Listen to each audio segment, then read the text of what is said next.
Hey guys, welcome to my channel. I hope you guys are doing well. I wanted to kind of get right into this video and I want to talk about something, and I believe that the title will be Because I'm Black. Because I'm Black. Now guys, even though we are Christians, there are still practical topics that I will touch on this channel, and this is one that I've been feeling in my spirit for a while that I wanted to talk about. And yeah. So, as believers in Christ, guys, it's important that we do not get caught up in the narrative of the world, get caught up in what it's very easy to get caught up in what's going on and who's saying what. And something that I've just noticed a lot of is it's because I'm black. It's because I'm black. There's a lot of people that's fallen back on it's because I am black being the reason why they may be in a position where they're being called out on a matter, they are being corrected on a matter, they lost a job, they're being evicted, whatever it may be. While yes, it is a fact that racism is very real, depending on the country that you're in.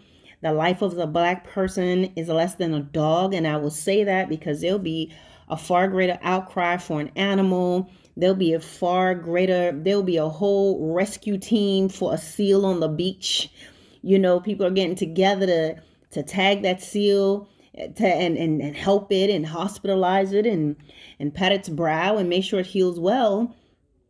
Than for a black person. There was a greater outcry for when Michael Vick, he was, abusing those dogs or using them to fight. I mean, that was cruel, but there will be more of an outcry for things like that than for a person of color. Now, we did see that when for George Floyd, and I think what really shook up a lot of people is very similar to way back, I want to say in the 60s, where they saw a police when people were doing a peaceful protesting, and then they filmed the police officers or fire department hosing down black people with those powerful hoses that can really hurt you. It's a different level of water power, a different level of pressure that's coming out of there. And then the one that changed a lot of things was watching them setting their dogs on a handcuffed black man and attacking him. So it's the same thing with George Floyd. People can turn their eyes away from racism and everything, but it's something completely different when you see someone being murdered before your very eyes. You see someone dying before your eyes. It's ugly. So it really will shake a lot of people to the core. And as we know, that shook the nation, and not only the nation, it shook the world because people all over the world were marching.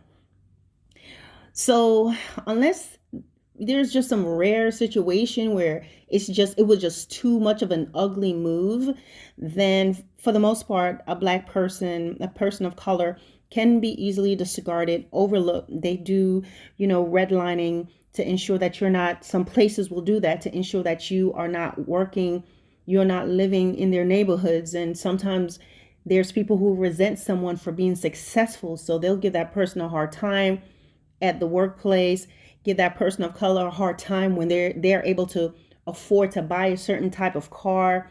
They'll resent that. And even if that man or woman can actually afford that, the salesperson and everything would really give that person a hard time, simply because they don't want to see that person as a man or a woman, because they still see them as, you're a boy to me, no matter what your position is. You're just a pickaninny to me. So I want to first say that there is a reality of how the life of a black person is valued. And unfortunately, that happens in a lot of places. You can move and go somewhere else.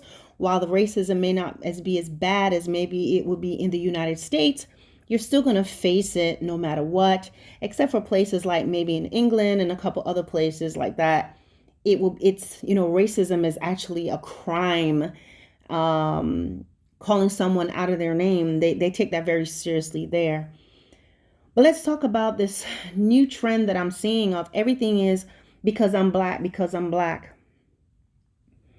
And I want to talk with you guys about the importance of ensuring that you are not doing that, because now it's appearing as if being black is a handicap. It's like some sort of a shortcoming, and it is becoming a source of, it's like a get out of jail free card. Not everybody, if someone doesn't like you, or if someone does something wrong, or they don't agree with you, it's not necessarily because you're black. While it could be, it's not always that. Because everybody is not racist. Everybody is not hating you. Someone may be rude to you just because they're having a bad day. Someone could be rude to another person, a person who's black, because they don't like them as a person, or they don't want to do their job that day, or they just have a habit of being rude. Everything is not always about race, and there needs to be a balance of that, because if black people are always throwing the race card up, in other words, it's like always crying wolf. What that does is people that truly needs help, and people who are really experiencing this type of racism and oppression, people are not going to pay attention to them, because everybody is always saying, or for the most part, it's because I'm black. Being black does not give anyone a right to behave in a way that is threatening to someone else, in a way that is disrespectful and rude. It's almost as if nowadays many black people are behaving as if their reparation is, I get away with everything. My family, my people were ancestors, we were hung, lynched, and everything. Well, a lot of times black people can talk about that, but they did not experience that.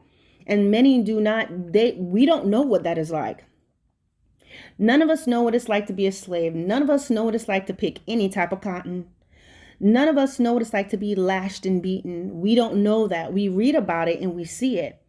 None of us knows what it's like to have our family separated. So sometimes I wonder about individuals who fall back on this, but yet a lot of times they are calling each other's nigger. And I can say that.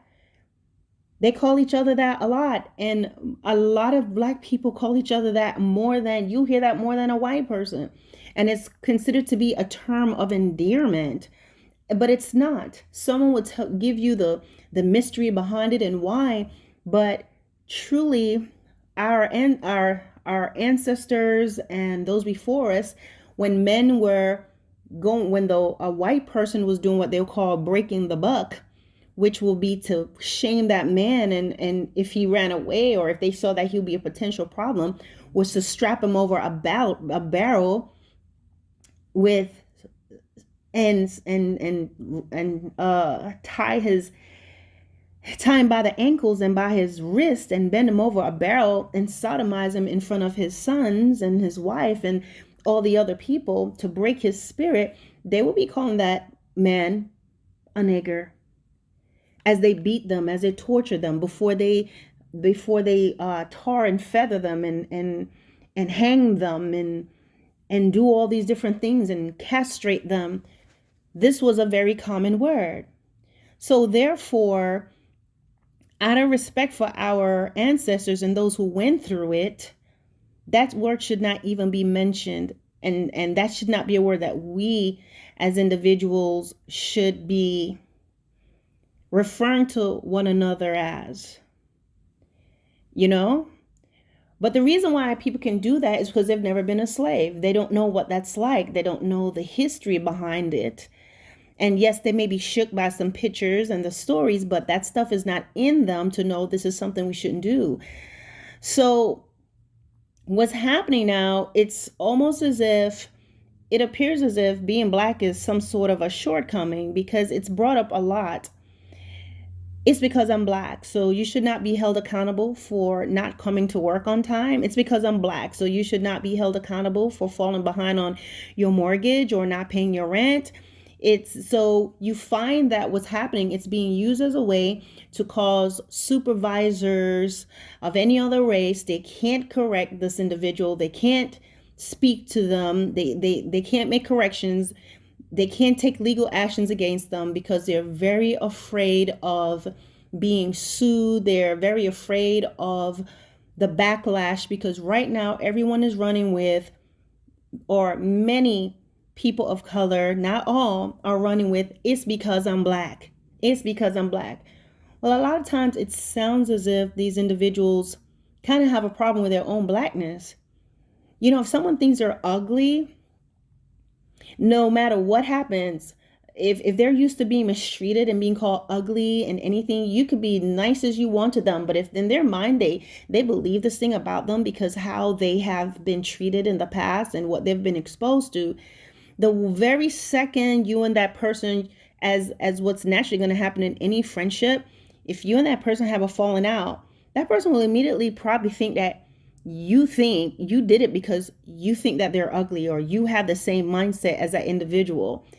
Have you ever met a person who you think they're very pretty, or they're smart, or they're very capable, but then when you're trying to compliment them or you really say something uplifting to them, they cannot receive it because they just believe a certain thing about themselves? And I think that's something that's happening. And what people have to realize, and I can speak to believers about this, Christians, is that slavery and all the horrors and things that's happened in the past, while it was carried out by slave owners, that is an evil and demonic infiltration that took place, and that abuse and all that stuff, and you're not allowed to read or write, and families being separated, and the humiliation and the abuse that took place. And that opens a door, that trauma, that terror opens a door to a certain way of thinking that has perpetuated itself through many generations. Some people, they grow differently, because I can tell you, I've never been to jail. I've never been to prison. None of any of the men in my family has. My family they're doing very well for themselves. I wanted to pause here for a second.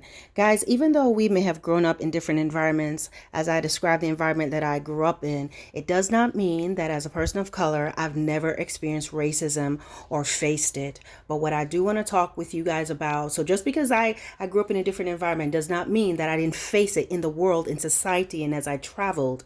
So what I want to do is share with you today so we can have a different perspective about things. We can grow and mature together, and we are not always having a victim mentality and therefore having ourselves held in a mindset that's going to have us crippled and always victimizing ourselves. All right, guys, let's continue with the video. And so are my relatives. Peaceful people. I never heard profanity in my house. Nothing like that. Now, once I left the house and went to school, because I grew up in Brooklyn, New York, it was different. The kids are different at school. You got to learn to fight because they're different. I wasn't used to that type of thing. Now, I was born in Jamaica, and we grow up a bit differently. But I wasn't around a house where there's a bunch of profanity. I never heard my grandmother cursing. I never once heard my aunts and my cousins cursing. I don't know if they did it when I wasn't around, but I think I would have at least heard it. That was just not a common thing. So, and I'm not going to say it's just because I was born in the islands, but there are other people that just don't behave that way. So not every black person, every white person has this mind, or every black person falls into the stereotype, and that we've been hurt and we've gone through different things. We do all experience racism. I have experienced that before. I have been in the Army where I was sharing a room with someone, and she wanted to bring men in, and they were drinking and stuff. And I was like, look, when I'm getting ready to go to sleep, I'm not going to sleep with your male friends drinking on your side of the room, because it was a small room. All we had separating us was like some lockers. So apparently before I got there, she used to have the whole room to herself because she didn't have a roommate till I got there. Well, anyway, long story short, she didn't like that. And there was just something weird about her. She was like this big, strong looking girl. And come to find out that she was writing about me in her journal. I just saw her. She was getting really weird, and she was always writing this book, and she was always sharpening her little knife. Of course, I was like, whatever. Just kind of like, yeah, all right, whatever. But come to find out that she was, I believed the Lord even then, even though I wasn't serving God.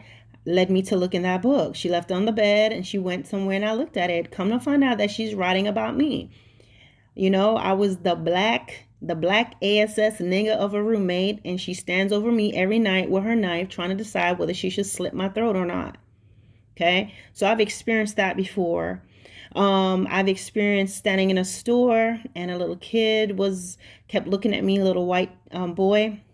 He was looking at me, and then finally he turned around and asked his mother if that's a nigger. Okay, so I've experienced that. I've experienced blatant racism like that and covert racism, but that still does not make me think like, oh well, every white person is racist. If I don't do the things that I need to do and I have a white supervisor and he corrects me, I can't fall back on it's because I'm black, that's why you're saying that. No, you're late for work, you're not doing your job. So supervisors of a different nationality is afraid because, well, they don't want to say anything to the black person because the person is not doing what they need to do, but they're afraid to give them any sort of counsel. They're afraid to reprimand them.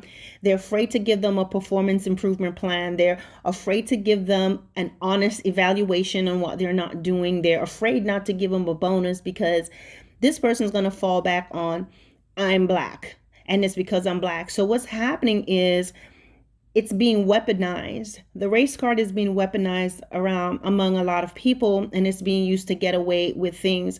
And as I said, it's almost as if, well, I should be able to behave in this way as if this is a form of, some rogue reparation that, well, I'm black. My family and my ancestors have been through slavery, which most black people today knows nothing about. Okay.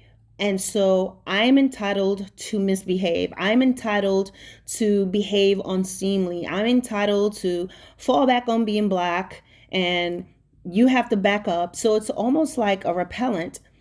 When a skunk feels like it's being threatened in some way, it's going to squirt you. And I'm not referring to black people as skunks, but that's just a thing. If you bring up race, then everyone is supposed to back up. But this is what I'm saying to anyone who is not black. If you know that you have not been racist and this person is in your property or at the job, or they're doing something that they're not supposed to be doing, and they want to threaten to sue you and everything, when you know that you have not done anything wrong, tell them, let's go to court then. Because a lot of times if people know that they're not doing right, they're not going to go to court because they're going to be the ones that's going to pay out of pocket for calling it, for taking you there and everything.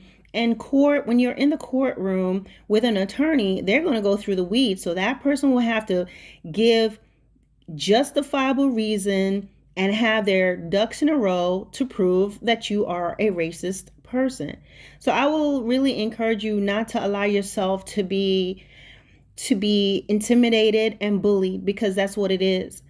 Now, some people will say, what will happen is, as a person of color, when you speak like this, then people are going to tell you that you're Uncle Tom and you're this and you're sellout, which is a language of ignorance.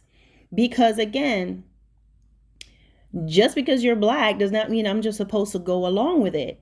Just the same way, I'm not going to go along with anybody, regardless of their color, if they're not doing something right.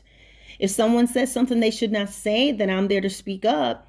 But I'm not going to go along with the group because, well, you're black, so you need to team up with me. As believers of Christ, especially, guys, we have to be separate and not follow the narrative of what the world is saying and how we should act. And what it is, it's a spirit of manipulation, because what's happened, as I said, even though we were not around during those times, what perpetuates down the generations to some degree is that harshness that you can find in some black households. Everyone's yelling and screaming. Not all, because every black household is not this way, but the typical thing that you see, daddy's not home, something like that, never been married, or something like that, violence, abuse, yelling, screaming, those type of things. I truly believe it perpetuates from the days of slavery, and it's gone down the generations to generations. And it's up to each person to kind of evaluate themselves and see where they're at, and really ask the Lord to help them to make the changes that they need to make. Because if you're going through your life using me, oh, I'm black, and you're doing this because I'm black, people will not take you seriously.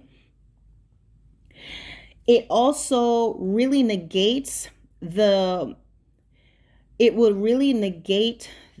genuine atrocities that's going on with other people of color.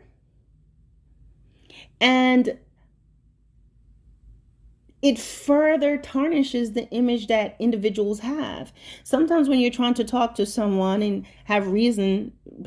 speak reason with them and to talk about these things, it is met with hostility and cursing and bad words and everything. And it's like, why can't we talk without the profanity? Why can't we reason?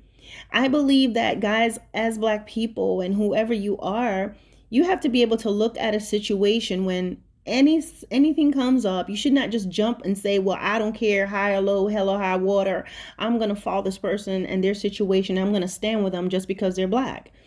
I'm not going to do that. As people of color, or anyone, when a situation is presented, you need to be able to look at it with an open mind.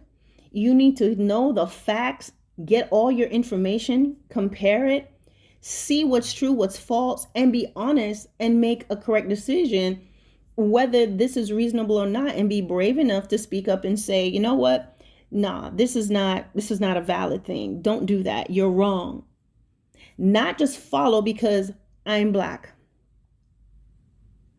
I can't really recall, but there is some sort of a animal. They don't have any sense. They don't have no common sense.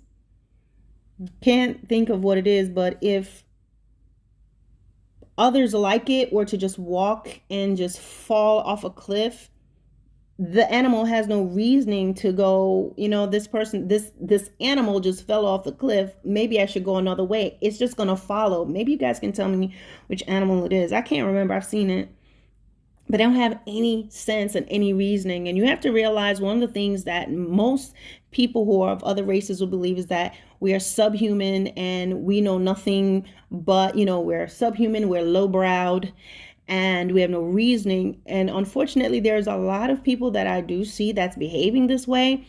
And I know that's not what it is, but they don't want to think, they don't want to have clear thinking. They don't want to use judgment. They'll curse you out if you suggest it. Their language is profanity. Their rebuttal is some sort of threat and just nasty talking, which fits the perfect label of how people of color are viewed anyway. So guys, I want to tell you, as believers in Christ, that we have got to ensure that we are realizing that we are a part of a royal priesthood, a chosen generation. We're a peculiar people. It is through our character, truly, and behavior that people are going to know the difference. So if you are manipulating things using your skin color, that is sin. That's what it boils down to. Take all the color away. It boils down to it's sin. When you're using manipulation, deceit, threatening, bullying,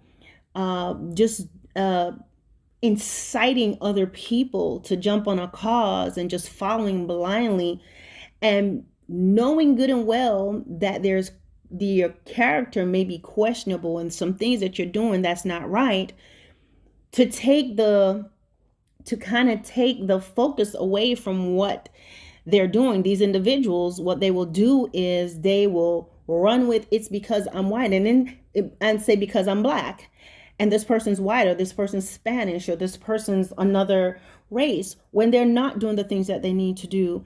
And inside, these individuals will be happy and they will gloat because, well, that's what you get. You shouldn't have reprimanded me. You shouldn't have said anything to me, because then things would have been better for you. And guys, those individuals that are behaving this way, remember, what you sow, you're going to reap.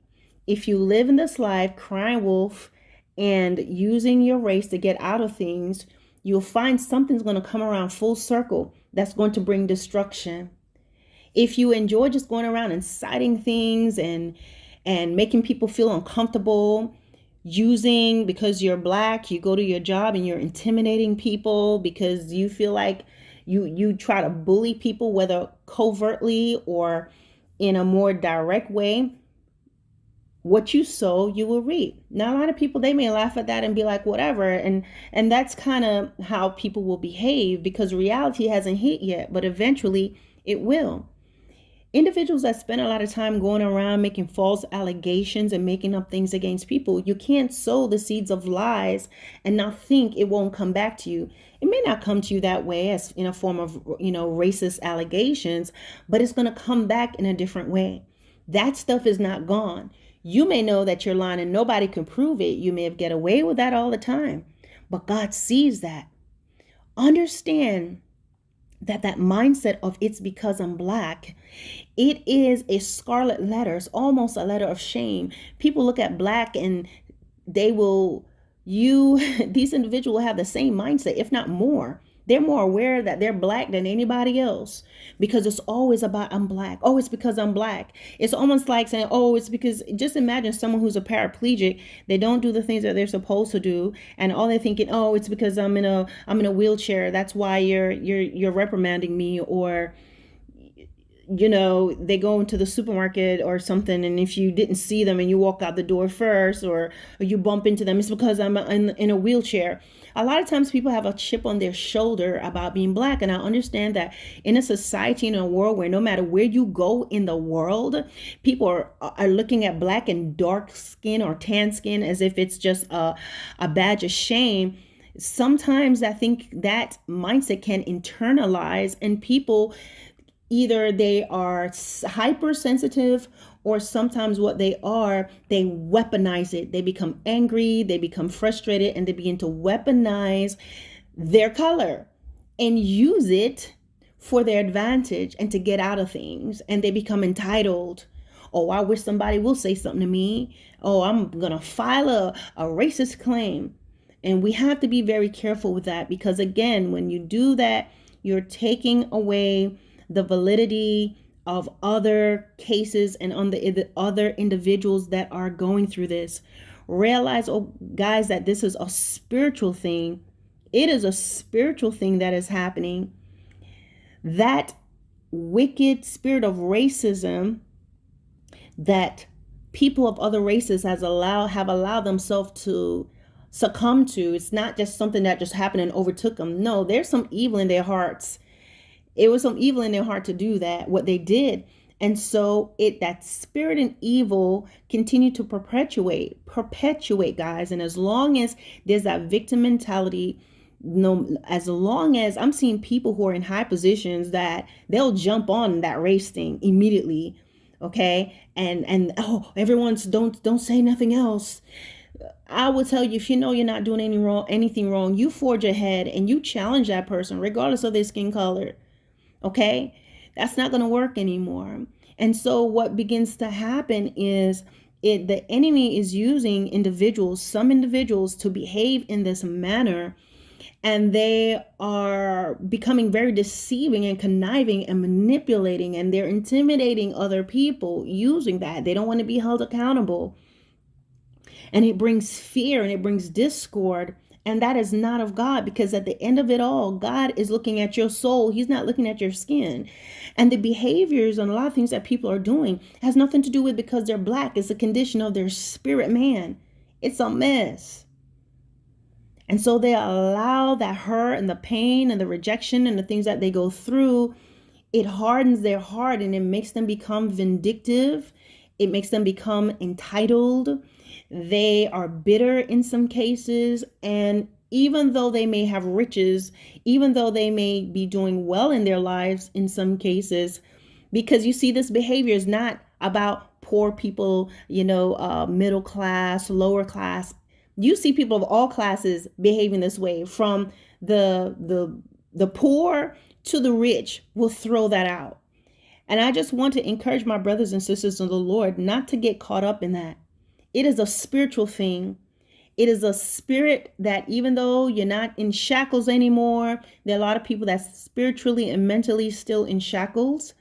It is something that people will always look to continue to keep Black people in a place of, what's the word that I'm looking for?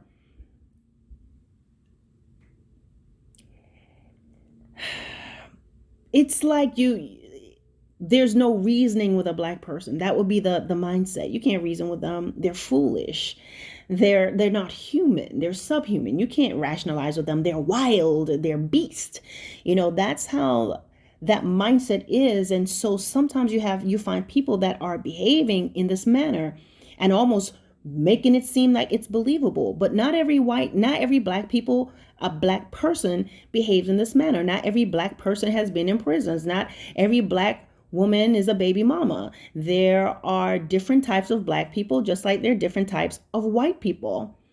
But guys, it is up to you as a Black person to make decisions that you're not going to follow the narrative and not use your skin as if it's some kind of disease and something's wrong with you. And oh, it's because it's like, oh, it's because I have cold sores. That's why you're talking about me like that. No. As long as some Black people continue to say it's because I'm Black and throwing that out there, death and life is in the power of the tongue, and those that love it shall eat the fruit thereof. And if you speak about yourself as if it's a scarlet letter, and again, I'm not saying that racism and injustice is not real. Those things needs to be faced. Those things needs to be discussed. Those things still need to be changed. I'm talking about people that's just crying wolf and they just feel entitled. You owe me because I'm Black. Those people don't owe you anything. Just because you're Black don't mean they have to do what you want them to do. But as long as people continue to behave that way, you're always going to be kept in this little small box, regardless of how rich you are. It's going to be as if, you need to be rescued. You need to be tagged and you need to be confined, and because look at them, poor little tink tinks. They're not ready yet. You don't want to be that person. Understand, guys, that it's because I'm Black is a matter of the mind, and the enemy will take things, even realities and things that's happening in the world, and he's going to exaggerate it. It's going to be amplified in certain ways and lead you on a path where many opportunities will be missed. Lead you on a path where you're bitter and you're resentful and you're always ready to spring into action just in case, when that's really not the reality. And again, I am not trying to downplay the things that have happened to Black people. Indeed, it's a reality. It's indeed a reality to see this behavior, the violence, the disrespect, the automatic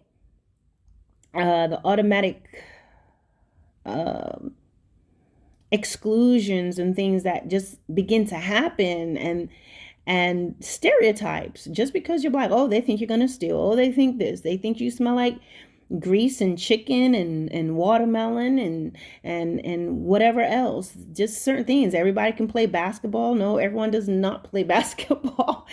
Just certain things, just stereotypes. But do you know that people that hold these mindsets, the racist, the sexist, the stereotype, the one who have stereotypes about Black people or any person, they're going to stand before God for that.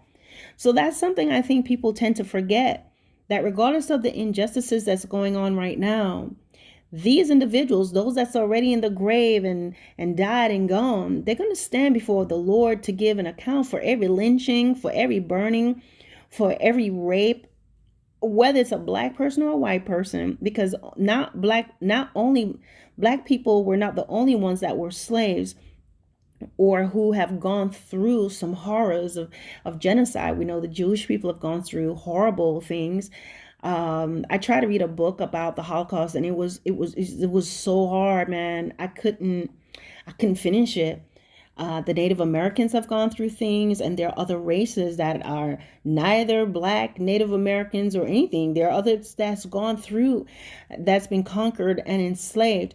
But I'm called here to speak about that, about Black people, what I do know. And so, guys,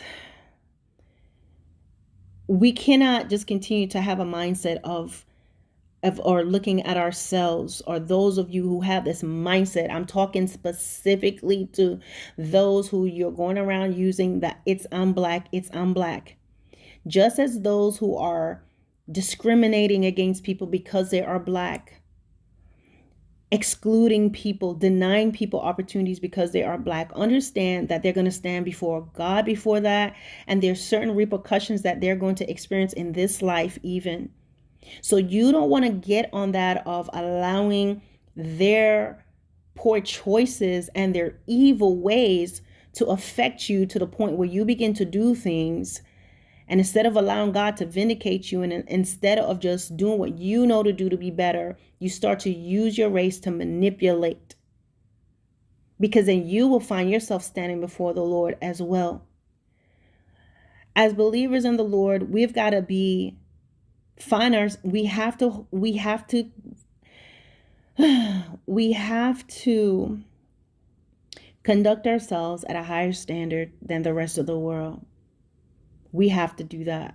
And sometimes it's very difficult to do it, because sometimes you want to react, and sometimes you're under pressure that you got to behave this way. Sometimes you're under pressure because it's mostly black you may be mostly black person in the office or in this department, and they want you to ostracize that white person, or you're mostly black employees and you have a white employer, and you may be in a situation where you're being coerced to give that person a hard time, coerced to set them up, and you feel like you need to follow that. You need to be careful with that. And it is a reality, guys, that you can go to a place where it's all white, but maybe they're not racist. Sometimes they just don't like you. Sometimes that's just how that person is. The first thing in your mind shouldn't be, oh, it's because I'm black, because a lot of times it's yourself. It's the way you think about you. So your first thing is, oh, it's got to be because I'm black, because it's like being black is a curse. You understand what I mean? But then we do also know that the reality that racism is a horrible thing, and you can go to a place and it's white people working there, and it's not just white people that do it. Mexicans, different people, sometimes when they are the majority, they can turn on you. Because again, I'm trying to explain that it is not a color thing. It is an unclean, demonic, wicked spirit. That's why you have blacks being racist to one another. You have Asians being racist to one another. You know, if they're not being oppressed by somebody, well, we oppress ourselves. So they have, oh, I'm a lighter shade than you. In Asia and Korea, the lighter you are, the better looking you are. If you're tanned or you're too dark. This happens in many different places. But at the same time, I've been in places where even though there's racism, guys, there's also other people that don't see you that way.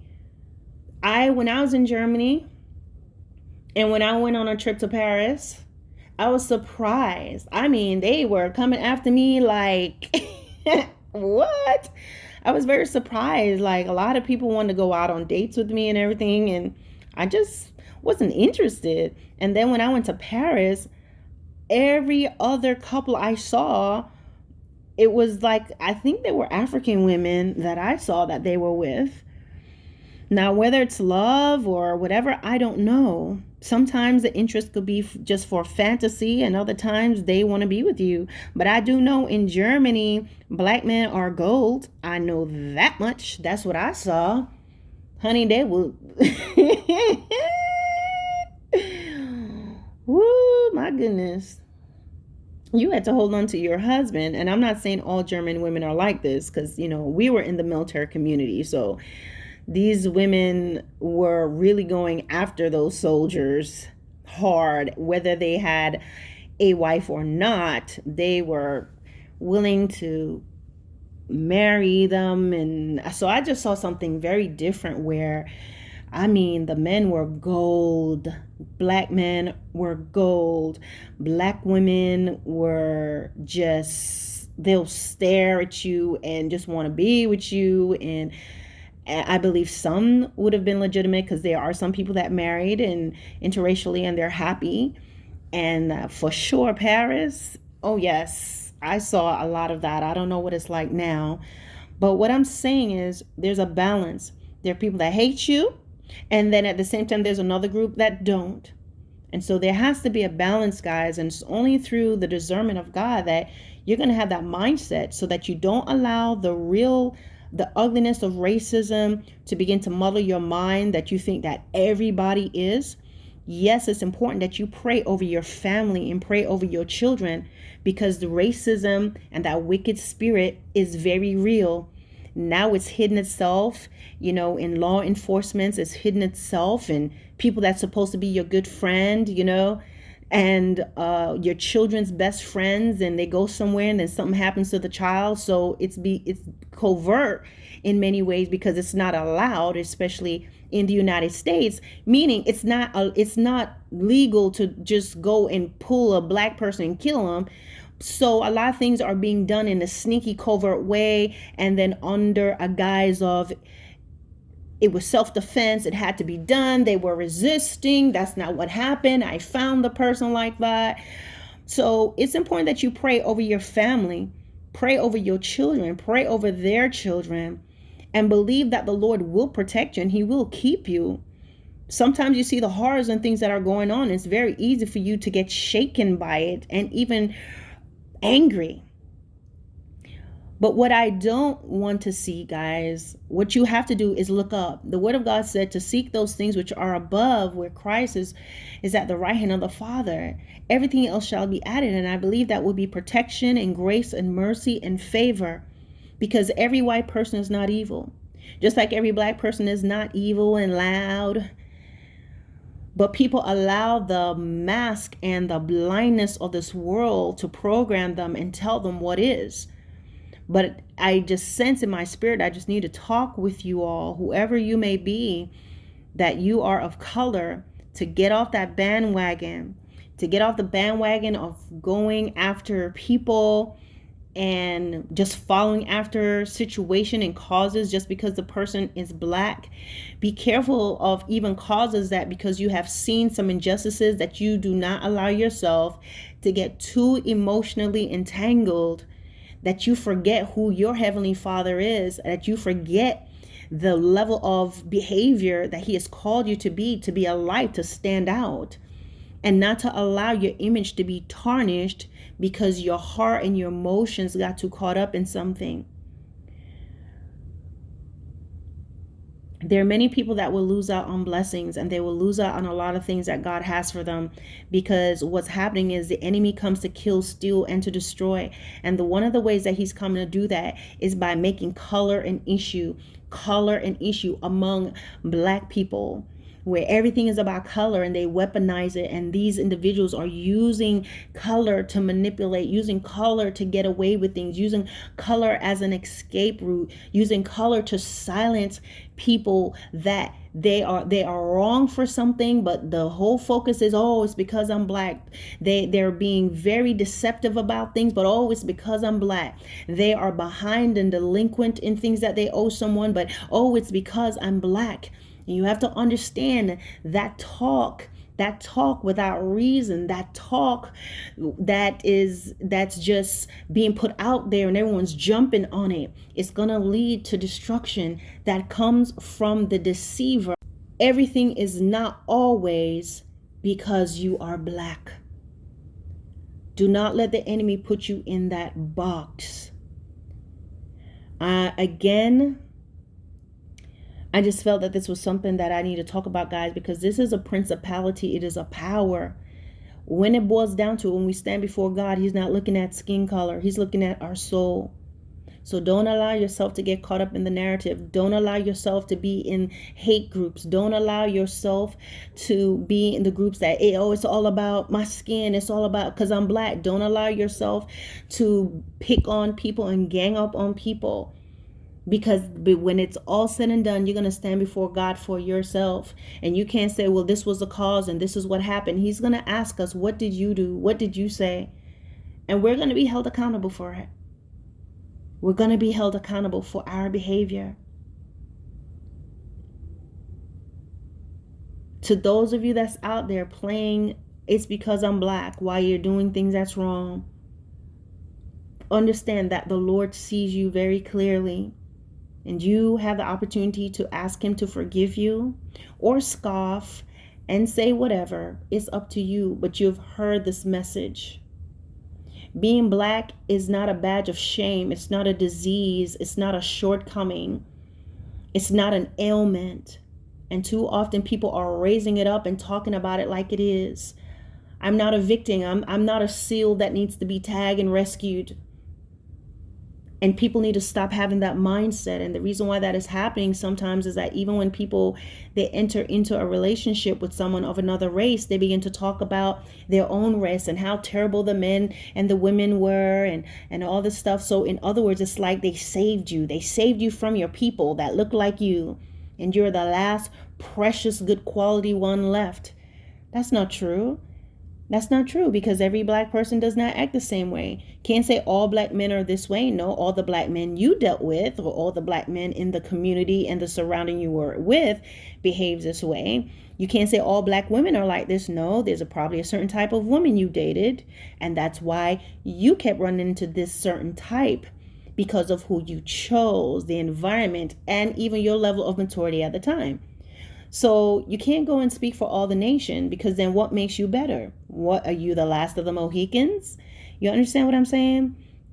So just as if there's someone who, if you meet someone and you love them, then you love them. But don't go in there acting like, you were a rescued puppy. Oh, they saved you from the garbage of your own people. And now we've got this, we saved you and put a tie on you and kept you and put a dress on you. Oh, you little pickaninny. Let me groom you. I have saved you from you. No, you degrade yourself just by having that mindset. Love that person that you're with. Enjoy your relationship, because I believe that's, as I said, that's the way people can also lose out on wonderful relationships, because you are so obsessed with color that if the Lord brought someone in your life that would love you, you are blocked by the color of their skin. And you would think, oh, this person doesn't care about me, or this person is trying to do this and that. And you always be suspicious because you are bent on color. So guys, just allow the Lord to cleanse your heart. Allow him to open up your eyes so you can see the truth. Allow him to heal you so that you can be elevated and raised above what society says and think, and the hurt and the pain. And then you're not following the hurt crew and the vindictive crew, hurting other people, manipulating the narrative. Because at the end of it all, you may fight with a race, you may fight with a people, you may even oppress a race, oppress a people because you are a lighter skin and because you are white. But at the end of the day, everybody stands before God. Everybody is going to stand before the Lord and give an account for what they've done. And you want to ensure that you are in right standing with the Lord. That's what you want to be. In right standing with him. Oh, yes, this person may have done the wrong thing. This group did this. But you bring that before God and let him handle that. Let him vindicate you. Let him put you where he needs to put you. But don't you be caught with your hands getting dirty and muddy because you want to take matters in your own hands, or you want to get revenge. So those of you who are listening, I just hope that you will hear this message out, because God is calling us to a place of accountability in all areas, whether in the, it's not always all about, the church and things of that nature, but also everyday practical matters that we face. This is all I got to say on this. It is a lot longer than I intended, but it is not always because you're black. The Lord wants you to take that away out of your mouth, because in doing that, you are going to find yourself missing out on blessings and opportunity. You're going to find yourself being hostile. And not only that, you're going to draw things to you. If you, death and life is in the power of the tongue. As long as you're speaking certain things and behaving a certain way and doing certain things that does not line up with what the Lord desires for you, you're going to draw. You'll find yourself always in a cycle of drama, a cycle of just drama and not having peace and unrest, and situations will continue to come your way because of the condition of your heart and you not surrendering that hostility and that mindset that has been placed by that slave spirit that has been unleashed on people of color. You can overcome it. Jesus Christ died on the cross. That blood was shed for us, and he gave us a strength to overcome. But only you and I can choose to receive that, to receive it or not. All right, guys, I hope you have a wonderful rest of your day, and God bless.